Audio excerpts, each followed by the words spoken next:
Okay, I want to make this classification clearer, okay, clearer to see whether it's going to help us understand it better, okay.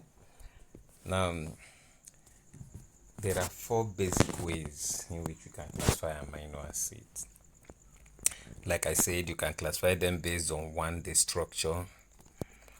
You can classify them based on the structure, okay, the character of the arocyte chain, the nutritional status, and then the metabolic fate. Okay, so under structure, there are 5 ways in which you can classify the amino acids. You can classify them as aliphatic, that's straight chain amino acids, straight and branch chain amino acid. You can classify them as aromatics.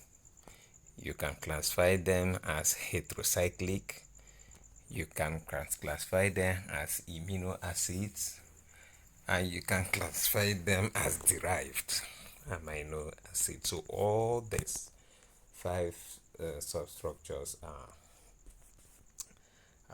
on all these five sub uh, classifications are under the structure of amino acid.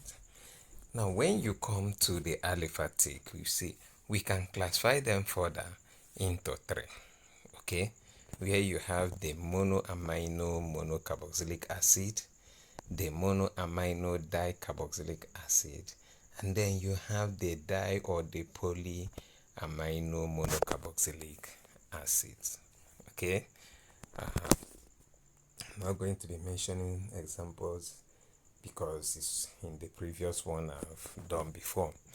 So under the monoamino monocarboxylic acid, we have the ones we call them simple amino acid, the branch chain amino acids, the hydroxyl group containing amino acids, sulfur containing amino acid, amide group containing amino acids. Okay, then the other ones is what we have seen before. So go back to the other video and find out the ones that are monoamino dicarboxylic acid and the ones that are dis or polyamino acid monocarboxylic acid. Now there are ones we call aromatics. Okay, we have the ones that are heterocyclic, and we have the ones that are amino acids. We have the ones that are derived, and we say that we have the one we say they are non-alpha amino acids. We have the derived and incorporated into the tissue protein, and we have the one derived but not incorporated into the tissue protein. So these are the different classifications under structure. Now when you look at the character of the arrow chain, you classify them basically into three. One is amino acids with non-polar side chain.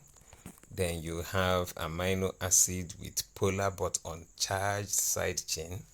And then you have amino acid with charged side chain. In other words, they are polar and they are charged. So we still have the ones that are positive and we have the ones that are negative. Now we have based on nutritional status, okay, or nutritional requirement. We have the essential amino acids, the semi-essential amino acids, and the non-essential amino acids.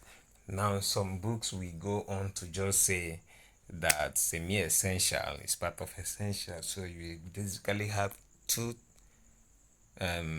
classifications, the essential and non-essential. Now